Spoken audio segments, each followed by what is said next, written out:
إنه في حادثتين منفصلتين قام مجندان من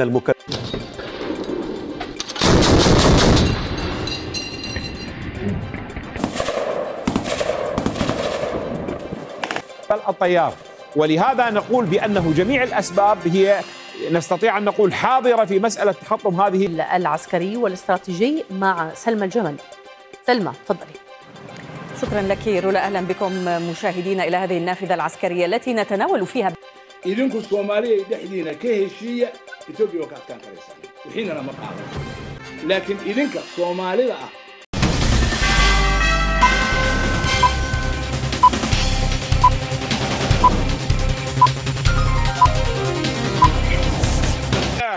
ريثما يتم التحقق. أما وقف التدريب هي تقوم بعمليات ليست تدريبية. التدريب هي تقوم بعمليات ليست تدريبية، هي تقوم بعمليات حقيقية. لكن كلمة تدريب أنا استغربت أصلا Adabbii sa'aatii 24 yuutuubiin nu adabeegaa akka miidiyaalee biraa suuraa qofaan dhiyeessuun hedduu nutti hin tolu. Kabajamtoota hordoftoota caayaa niwus teekinooloojiidha. Fulbaana 12 Kamisaa galgala maddeen odeeffannoo keenya yeroo hunda akka yuutuubiin nu adabnee fi CTN jechuu barreessuun dagatinaa isiniin jenna. Oduuwwan gaanfa Afrikaa fi idil addunyaa irraa qabannee dhiyaannee isin biraan geenya. Caayaa niwus teekinooloojiif haarawaa kan taatan sabiskiraayib gochuun maatii keenyatti dabalama odeeffannaa waa'ee tawa. Guyyaa irraa gadi lakkifaman notifikashiniin akka isin dhaqqabuuf laayik gochuun dagatina. Komentii keessatti nu baay'isa CTN jechuu isiniin jechuu barbaanna. Dhimbiibbaa viidiyoolee eegalleen oduuwwan keenya jalqabaatiin hangafna. Qajeelchi waraana Itoophiyaa buufata dirree xiyyaara Somaaliyaa to'annaa isaa jala oolchuun addunyaa wal gaafachiisaa ta'ee barraaqaan nagaya jedhanii ardii addunyaatti kan ganamfatan Hasan Mahmud Sharif oduu gaddaa dhaganii jiran. Somaalilaand dippiloomaatota Masrii dhibbootaan lakkaaman har'a biyya ishii keessa ari'uun odeeffannoo kenna jalqaba yoo ta'an, gama biraatiin tarkaanfiiwwan waraana Gaazaa gara to'annaan alatti seenuu fi loltoonni Hamas Shallaggii Muusaadii fi Shimbeet kola basaasa Israa'eliitiin 17,000 ga'uu fi teekinooloojii meeshaa misaa'ilaa har'a fudhatiin jetti kaleessa daangaa raafaatti rakkoo teeknikaa Israa'el jettes miidiyaaleen saaxilanii jiran. Jettiiwwan dabalamaa kan helikopteroota lolaa West Bank Tuul Kaarimitti har'a humnoota Islaamic Resistance kan damee Filisxeemotaatiin kufuun amanamee jira. Loltoonni lammii Hindiyaa dabalateetiin loltoonni 24 walakkeessa Gaazaa fi West Bankitti kufu mootummaan Israa'el beeksiseetii jira. Waliigaltee Gaazaa fi Israa'el gidduutti taasifamu guutumaan guututti Hamas kufaa taasisuun Hizbollaan kutaa Galiilaa kaleessa haleelee miidhaan tokkoon genne kan jette Israa'el irrammoo salphina gurguddaa dhaga'uufi yoo xiqqaate buufanni walakkeessa komaandii dhiyaa Galiilaadha gubachuu fi loltoonni 6 akkasumas siviilonni 9 du'uu mootummaan Israa'el beeksisee jira.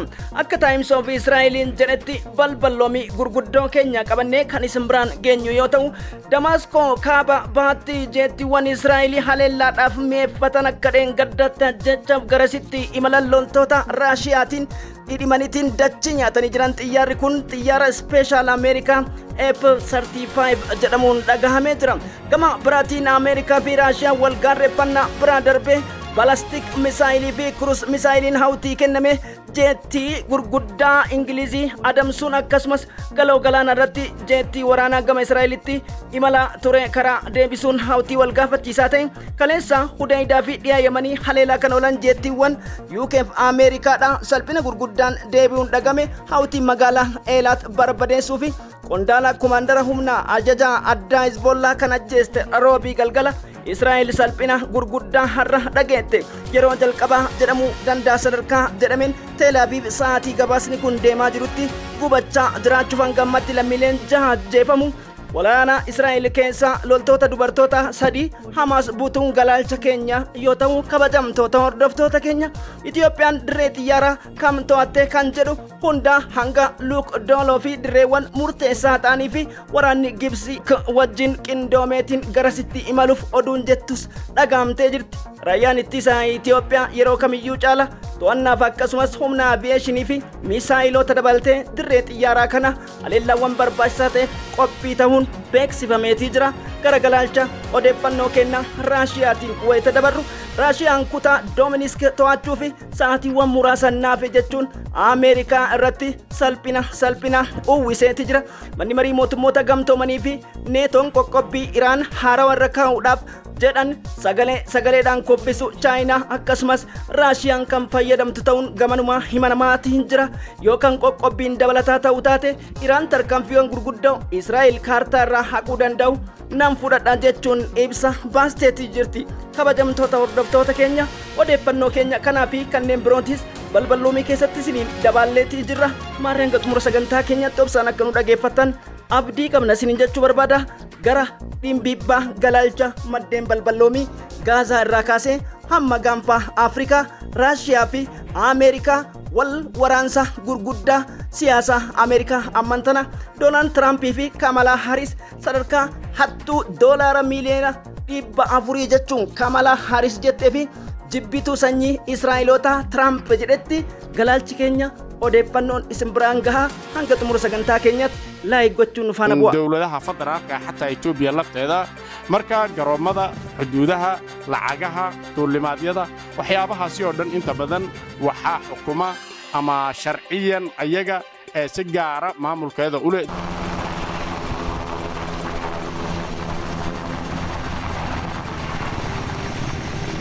جاءت عقب هذه العملية وهذه لها دلالة بأنه أول شيء الإسرائيلي هرتزي هليفي أن قوات الجيش تركز على القتال في مواجهة حزب الله وتستعد لاتخاذ خطوات هجومية لتنفيذها في مناطق جنوبي لبنان.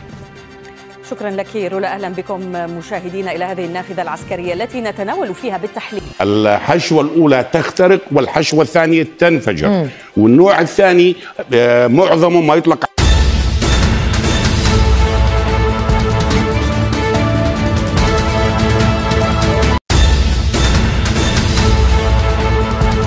ريثما يتم الخارجي أدى إلى الإسقاط. ريثما يتم الخارجي أدى إلى الإسقاط. هذه الطائرة عندما تكون تطير على مستويات منخفضة جدا هي علنتي balse Soomaaliya ayaan dagaalamin sidaasi ayay dad aad u badani ku macnayn hayaan iyo in aan waxba. Dawladda Turkiga ayaa wada hadallo kula jirta dawladda Soomaaliya si ay ugu sameeyaan goob lagu tijaabiyo gantaalada iyo dayax gacmeedyada. Alessa galgala ture murtoon Somaliland hargeysaadhaan fudhatame manni kitaaba golee Musee Viidhaa cinaatti argamuuf akkasumas giddu galeessi warra Alexandria Masri warra fara'oonota akka cufamu Somaliland ajajuun akkasumas lammiileen Masri sa'aatii 72 keessatti hargeysa gadi dhiisanii akka baankuun tarkaanfii jalqaba Somaliland fudhattee ta'uun wal qabsiiseetiin tarkaanfiiwwan gurguddaan har'a dhagahaman ammoo oduu Maqdishoo akkasumas Masri macheessee ta'uu miidiyaaleen galaalchuu irratti argama. Independent The World Journal Straight akka jedhutti Itoophiyaan har'a buufata dirree xiyyaara kan Geediyoo jedhamutti argamutti fi akkasumas iddoowwan Luuk Dooloo jedhamu to'achuun isiidha.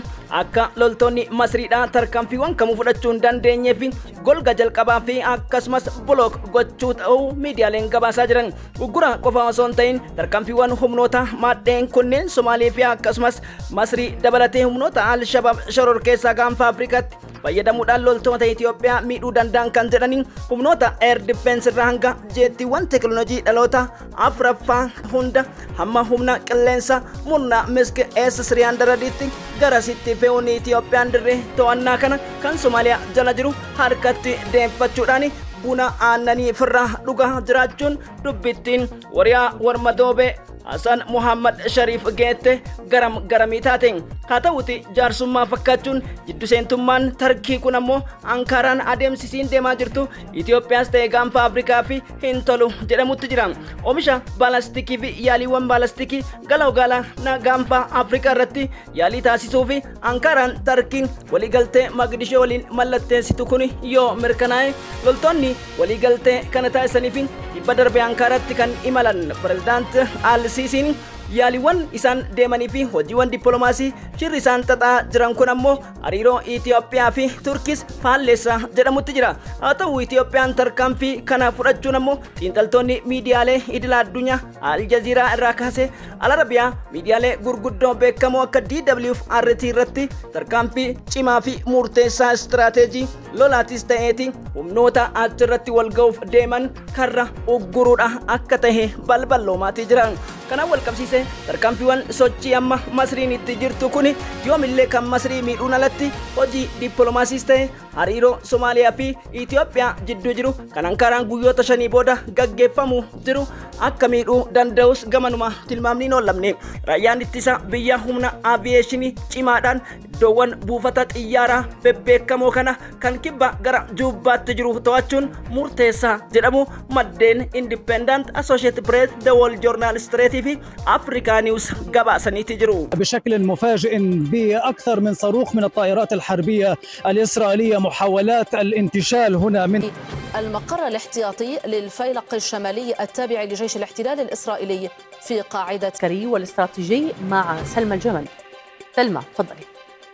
شكرا لك رولا، أهلا بكم مشاهدينا إلى هذه النافذة العسكرية التي نتناول فيها خطوات سياسية. أعتقد لا توجد وسيلة أو إمكانية لدى جيش الاحتلال لتحقيق ذلك. الهدف الذي ينوي مهاجمته كما جرى اليوم لحظة لم يكن هناك رد من قبل إيران على إسرائيل، مما يعني بأن الجيش الإسرائيلي يريد وقف هذه الحرب، وقف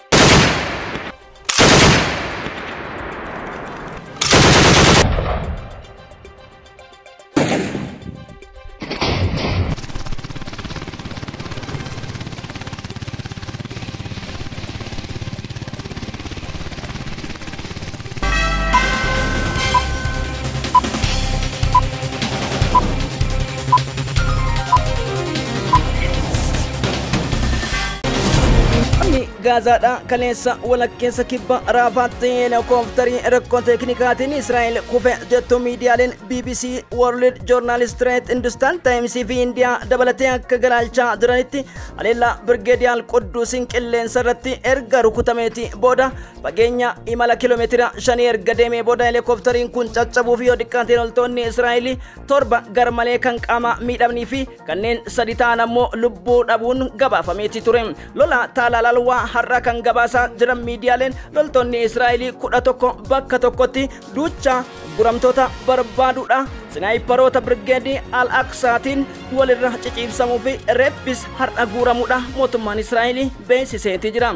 Adeemsa daangaa Filiidelfiyaatii fi kibba raafaa taalalaalwaa to'achuudhaaf sochiin Israa'el gootu humnoota Hamas gara malee dabalaa jiranii fi dargaggoota West Bank Jenin irraa Tuul Kariimii akkasumas Libaanosii hanga Joordaanii kan akka galaanaatti yaa'aa jiru loltoonni humnoota hidhannaa haaraa kan Gaazatti argaman ta'uudha mootummaan Israa'el beeksise. Ajajaan waraana lafoo Heelzaalleevii akka jedhutti qormaanni cimaan yeroo kamiyyuu caala Gaazaa keessatti nu mudachaa jira jechuun kaabinee Israa'eliitiif ifa wayita taasisanitti. Times of Israa'eliin akka jedhutti har'a yoo diqqaate kutaa Kaaninusii fi Nuseeriyaatti lola cimaa Birgeedii Al-Aqsaa fi warra shorkeessaa isaan ittiin jedhan gidduu taasifameen loltoonni keenya 7 kan kufan ta'uudha mootummaan Israa'el beeksisee jiran. Birgeedii Al-Aqsaa Abuu Ubeydaan akka jedhetti qormaanni keessanis ta'e lolli keessan kanaan booda jechuun gonkumaa Israa'el waa'ee guramtoota naa deebisa si'achi akka yaanne nuti sa'aatiin beellama keenyaaf waliigaltee dhukaasa dhaabu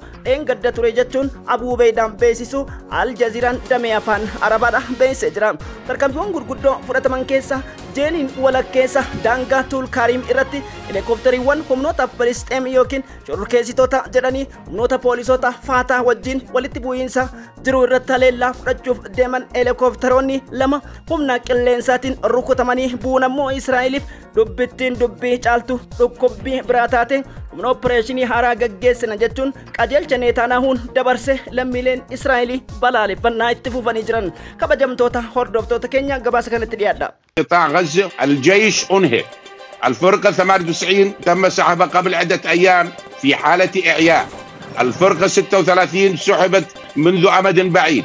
الفرقة 99 نفس الشيء. 252 142. الجيش الإسرائيلي تعرض إلى ضربات مؤلمة وخسائر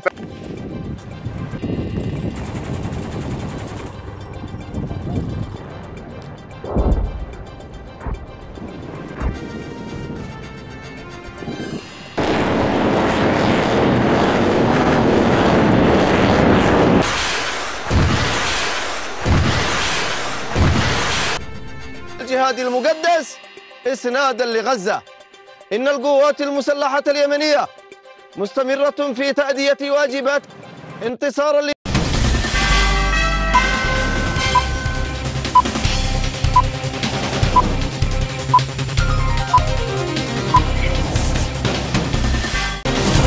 adda brigedi adda kan dhabe Hizbollaan dheengadda turen aleellawwan gurguddaa daguudhaan osoo inni motoraan imalu kan fudhatte Israa'el odeessa kanaan wal qabate lammiilee shakkite har'a lama Libaanos qabuun beekameeti jira. Suurawwan hunda kan galaalcha teekinooloojii kaameraatiin hidhata gochuun dirooniiwwan sakatta'iinsa yeroo hunda haleellaa fudhatanis qondaala ajajaa Muhammad Qaasim jedhamu kanarratti fudhachuun dhagahame. Kanaan wal qabate leetaa Daariim irratti haleellaan misaayilota Hizbollaadha lammiiwwan 8 har'a galgala kan galaafate ta'uu Israa'el beeksiftee jirti.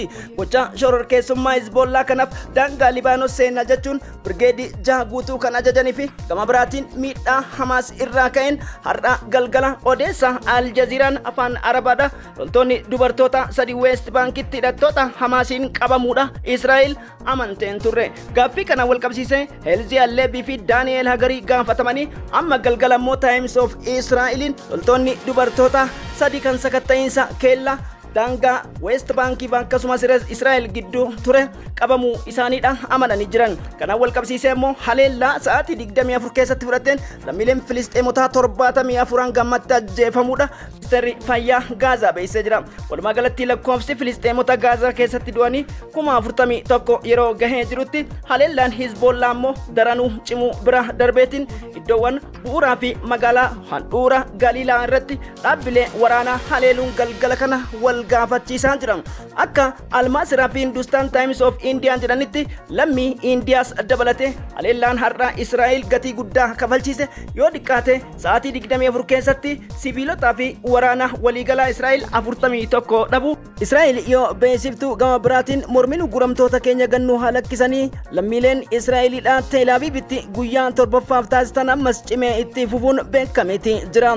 Kaatushaarra gara Gaayidii fi Buraan Misaayilitti kan tarkaanfate Hizbollaan xiyyaaronni haleellaadhaaf har'a gara daangaa Libaanositti dhufan haleellaa farra misaayilota xiyyaara Hizbollaan tarkaanfii fudhateen of duuba deebi'uu isaanii Almaadiyaan gabaase jechuun Rooyiter wabeeffachuudhaan Aljaziiraan afaan Arabaa mirkaneesseeti jira.